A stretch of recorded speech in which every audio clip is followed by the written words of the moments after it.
নমস্কার বন্ধুরা, কেমন আছেন আপনারা সবাই? আশা করছি বন্ধুরা আপনারা সবাই সুস্থ আছেন, ভালো আছেন। অন্যান্য দিনের মতো আজকেও আমি আপনাদের সঙ্গে এমন কিছু ছোট ছোট টিপস শেয়ার করব যে টিপসগুলি আমাদের অনেকটাই কাজে আসবে। চলুন তাহলে আজকে টিপসগুলি আমরা দেখে নিই। প্রথম যে টিপসটি শেয়ার করছি বন্ধুরা, আমাদের বাড়িতে যে মিক্সার মেশিন আমরা যার ব্যবহার করি প্রত্যেক দিন মশলা করার জন্য, এর ধারটা না চলে যায়, এমনকি কিছুদিন পর ব্লেডের কাঁটাটাও নষ্ট হয়ে যায়। তাই মাঝে মাঝে আমরা যদি এইভাবে একটা দুটো বরফের টুকরো দিয়ে সপ্তাহে 1 থেকে 2 দিন খুব ভালো করে এটাকে চালাই, তাহলে বরফটা কুচি হয়ে যাবে, এমনকি আপনাদের মিক্সার জারের ব্লেডটা ধারটা ঠিক থাকবে। আপনারা অনেক দিন পর্যন্ত এটাকে কিন্তু ব্যবহার করতে পারবেন, এমনকি বছর বছর আপনাদের এর কাঁটাটা চেঞ্জ করার কোনো রকম দরকারই পড়বে না। চলুন পরের টিপসটি আমরা দেখে নিই। আমরা যে প্রেশার কুকারে মটর ডাল, ছোলার ডাল সেদ্ধ করতে বসাই, অনেক সময় জলের আন্দাজটা ঠিক মতো বুঝে দিয়ে উঠতে পারি না।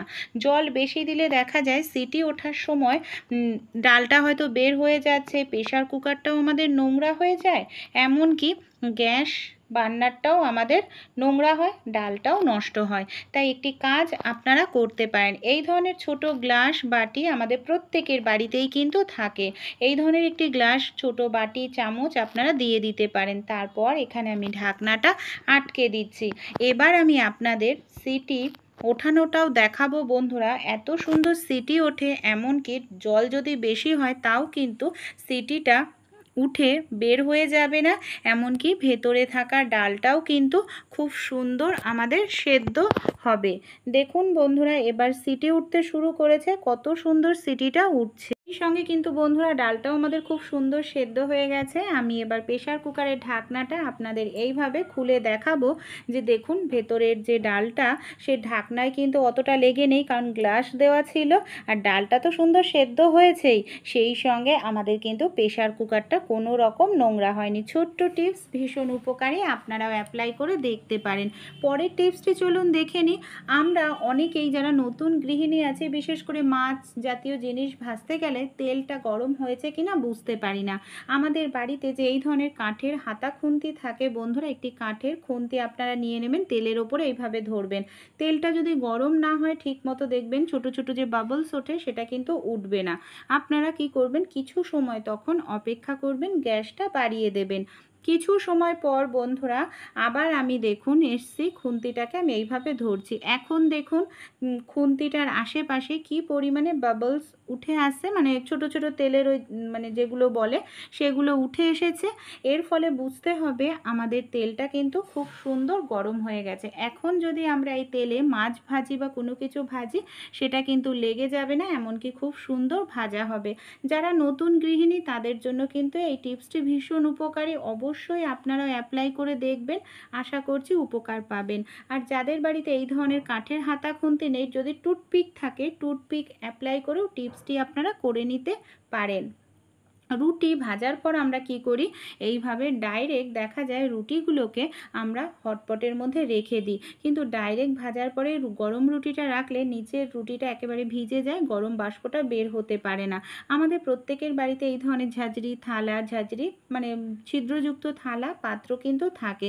রুটি করার পর গরম রুটিকে যদি আপনারা এইভাবে ফুটো থালা মানে ছিদ্র থালা বা ছিদ্র বাটির উপর এইভাবে রেখে দেন বন্ধুরা, তাহলে দেখবেন গরম যে বাষ্পটা আছে সেই বাষ্পটা খুব সহজেই বের হয়ে যাবে। তারপর আপনাদের যেটা করতে হবে, হটপটের মধ্যে একটি পাত্র বা বাটি বসিয়ে নেবেন, তারপর রুটিগুলোকে এইভাবে ভাঁজ করে রাখবেন। আপনাদের নিচের রুটিটা কখনোই ভিজে নরম হয়ে যাবে না, এমনকি খেতেও খুব ভালো লাগবে। অবশ্যই আপনারাও অ্যাপ্লাই করে দেখবেন বন্ধুরা। বাটির পরিবর্তে আপনারা টিস্যু পেপারও ব্যবহার করতে পারেন।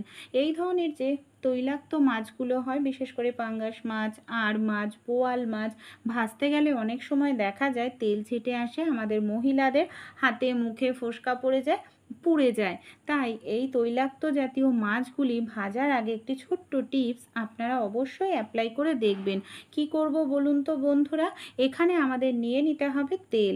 আপনারা যে রান্নার তেল ব্যবহার করেন, যে কোনো তেল এখানে আপনারা নিয়ে নেবেন সামান্য পরিমাণ। আমি এখানে সরিষার তেল নিয়ে নিলাম।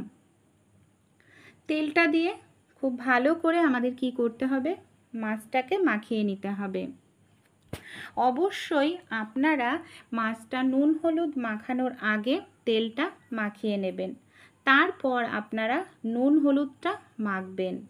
তারপর ভাজতে নিলে দেখবেন আপনাদের তেল ছিটে আসে, ফোসকা পড়ার সম্ভাবনা থাকবে না। পেঁয়াজ আমরা প্রত্যেকেই খাই। পেঁয়াজের একটি অসাধারণ টিপস আজকে শেয়ার করব। সবার প্রথমে পেঁয়াজটাকে আমি খোসা ছাড়িয়ে নিচ্ছি। তারপর কি করব, পেঁয়াজটাকে আমি এইভাবে ছোট ছোট করে টুকরো করে কেটে নেব। একটি পেঁয়াজ আমাদের বাড়ির সবচেয়ে বড় সমস্যা সমাধান করে দিতে পারে, যেটা প্রত্যেকের রান্নাঘরের একটি বড় সমস্যা থাকে। এইভাবে আমি ছোট টুকরো করে নিয়েছি। এবার রান্নাঘরে দেখা যায় আনাচে কানাচে ছোট ছোট আরশোলা ঘুরে বেড়াতে থাকে, টিকটিকি ঘুরে বেড়াতে থাকে। আর এদের তাড়ানোর জন্য কেমিক্যালযুক্ত যে স্প্রে ব্যবহার করে অনেকটা ব্যয়বহুলও হয় আর যেটা ক্ষতিকর। তাই পেঁয়াজ যেহেতু প্রাকৃতিক জিনিস, আপনারা গ্যাসের ওভেনের পাশে আর যেখানে আরশোলা দেখতে পান, সেখানে টিকটিকি দেখতে পান, সেখানে দিয়ে দেবেন, দেখবেন আসবে না পেঁয়াজের গন্ধের কারণে। রাত্রিবেলা এক দু টুকরো পেঁয়াজ আপনারা সিঙ্কের মুখে বেসিনের মুখে দিয়ে রাখুন, দেখবেন এর গন্ধে ছোট ছোট পোকামাকড় সিঙ্ক থেকে বেয়ে কখনোই ওপরে উঠে আসবে না।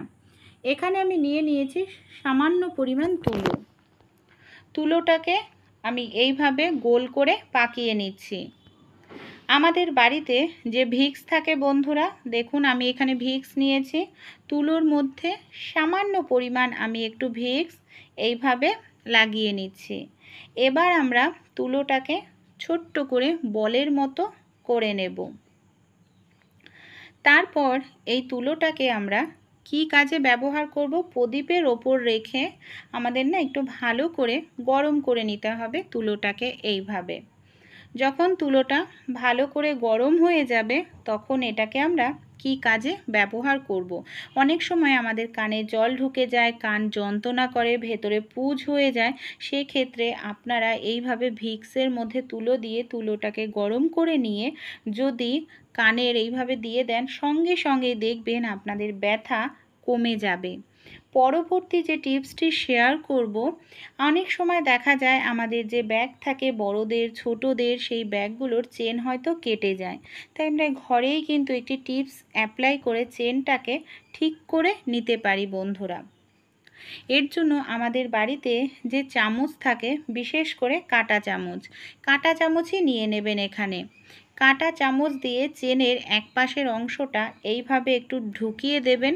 তারপর এইভাবে একটু চেনটাকে ফাঁকা করে নেবেন, মানে হালকা করে একটু করে চেনটাকে আপনারা এইভাবে একটু ফাঁকা করে নেওয়ার পর তারপরে আরেক পাশের যে পাট আছে তার মধ্যে আপনারা এইভাবে চেনটাকে ঢুকিয়ে দিন। দেখুন এইভাবে ঢুকিয়ে দেওয়ার পর আমাদের আরও একটি কাজ কিন্তু এখানে করতে হবে বন্ধুরা।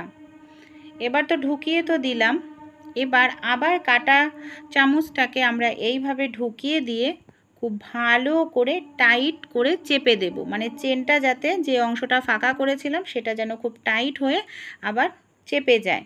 তারপর আমরা যদি চেনটাকে এইভাবে খুলি বন্ধ করতে থাকি, চেনটা কিন্তু খুব সহজেই দেখবেন আটকে যেতে থাকবে। একবার দুবার চেনটা খোলা বন্ধ করবেন, তাহলেই দেখবেন এই সমস্যাটা দূর হয়ে যাবে। দেখুন এইভাবে করার পর চেনটাকে আমি খুলে বন্ধ করে আপনাদের দেখাচ্ছি যে কত সহজেই চেনটা আমাদের মানে যেটা হয়ে গেছিলো সেটা আবার ঠিক হয়ে গেছে। কোনো রকম দোকানে নিয়ে যাওয়ার প্রয়োজন আমাদের পড়লো না। ছোট্ট টিপসটি ভালো লেগে থাকলে বন্ধুরা আপনারা অবশ্যই ট্রাই করে দেখবেন। আশা করছি টিপসটি আপনাদেরও ভালো লাগবে। পরের টিপসটি চলুন দেখে নিই। আমরা অনেক সময় হয় বাজার থেকে যে চাল নিয়ে আসি কিনে, সেই চালটা হয়তো খেতে ভালো লাগে না, বা চালটা হয়তো মোটা ধরনের হয়, তো খেতে চায় না। তাই এই যে কোনো চালই হোক না কেন, খুব সুন্দর সুগন্ধিত ভাত আমরা করে নিতে পারবো, যে ভাতটা খুব সুন্দর ঝরঝরেও হবে, এমনকি আমাদের খেতেও ভালো লাগবে। এর জন্য এখানে একটি যে পাত্রে আমি ভাত রান্না করি, জল বসিয়ে দিয়েছি। অবশ্যই জলটাকে সবার প্রথমে গরম করে নেবেন। এই জলের মধ্যে এখানে আমি দিয়ে দিচ্ছি তিনটে তেজপাতা দিয়ে দিলাম জলের মধ্যে। এর মধ্যে আমি আরও একটি জিনিস দেব, সেটা হলো সাদা তেল বা রিফাইন তেল রান্নার সামান্য পরিমাণ একটু দিয়ে দিলাম। তারপর আমাদের যে চালটা আমি ভিজিয়ে রেখেছিলাম সেই চালটাকে এবার আমি জলের মধ্যে দিয়ে দিচ্ছি। দেখুন এইভাবে জলের মধ্যে দিয়ে দেওয়ার পর খুব ভালো করে খুন্তি দিয়ে এইভাবে নাড়াচাড়া করে নেব। তারপর এটাকে ভাতটা আমি করিয়ে ভাতটা ফ্যান গেলেও আপনাদের দেখাবো যে কতটা সুন্দর আমাদের ভাত তৈরি হয়। দেখুন খুব সুন্দর ফুটতে শুরু করেছে। তেজপাতা কি করবে, ভাতে সুন্দর একটি গন্ধ নিয়ে আসবে। সাদা তেল সামান্য পরিমাণ দেওয়ার কারণে ভাতটা ঝরঝরে হবে। ভাতটা রান্না করার পর দেখুন কতটা সুন্দর হয়েছে, একেবারে ঝরঝরে, এমনকি ভাতের থেকে সুন্দর মিষ্টি একটি তেজপাতার গন্ধও বের হচ্ছে। অ্যাপ্লাই করে আপনারাও দেখতে পারেন। পরের টিপসটি চলুন দেখে নিই। আমরা অনেক সময় অনেক দিন চাল এনে রেখে দিই অনেক কৌটোর মধ্যে। কি হয় বলুন তো বন্ধুরা, অনেক দিন রেখে দিলে চালের মধ্যে না পোকা ধরে যায় আর বেশি দিন ভালো থাকে না। আর দামি চাল যদি এইভাবে পোকা ধরে নষ্ট হয় আমাদের প্রত্যেকেরই ভীষণ গায়ে লাগে বন্ধুরা। তাই চালে যাতে পোকা না ধরে তার জন্য একটি কাজ আমরা করতে পারি, সারা বছর রেখে দিলেও চালে পোকা ধরবে না। আমাদের প্রত্যেকের বাড়িতেই থাকে শুকনো লঙ্কা। আপনারা চালের অনুযায়ী চাল কতটা পরিমাণ রয়েছে সেই হিসাবে শুকনো লঙ্কা দিয়ে চালের মধ্যে রেখে দেবেন। শুকনো লঙ্কার গন্ধের কারণে চালে কখনো পোকা ধরবে না। এখানে আমি নিয়েছি বন্ধুরা উকুন মারা চিরুনি। এই ধরনের চিরুনি দিয়ে আমরা প্রত্যেকেই বাচ্চাদের যারা স্কুলে পড়ে তাদের মাথায় দেখা যায় উকুন হয়, উকুন বের করি। কিন্তু অনেক সময় দেখা যায় উকুন বের হতে চায় না, নিক যেগুলো থাকে সেটা চুলের মধ্যেই থেকে যায়, আবার পরে নিক ফুটে বাচ্চা বের হয়, মানে উকুন বের হয়। এইভাবে সেলুটেপ নিয়ে নেবেন। সেলুটেপ নেওয়ার পর এই ধরনের চিরুনির দুপাশে আপনারা খুব ভালো করে এইভাবে সেলুটেপ লাগিয়ে দিন। দেখুন এইভাবে, আমি কিন্তু পুরোটা চিরুনির অংশে লাগাচ্ছি না, কিছুটা অংশ দেখুন ফাঁকা রেখেছি, এই দেখুন ওপরের দিকে। এবার আমি যখন বাচ্চাদেরকে, যাদের মাথায় উকুন আছে, এইভাবে চুল আঁচড়াবো তখন উকুন তো বের হবে, নিকগুলো যদি থাকে সেগুলোও কিন্তু সেলুটেপের মধ্যে আটকে যাবে, এমনকি চুল থাকবে পরিষ্কার। ছোট্ট টিপসগুলি যদি আপনাদের একটু উপকারে আসে অবশ্যই অ্যাপ্লাই করে দেখবেন বন্ধুরা। আশা করছি আপনারা উপকার পাবেন।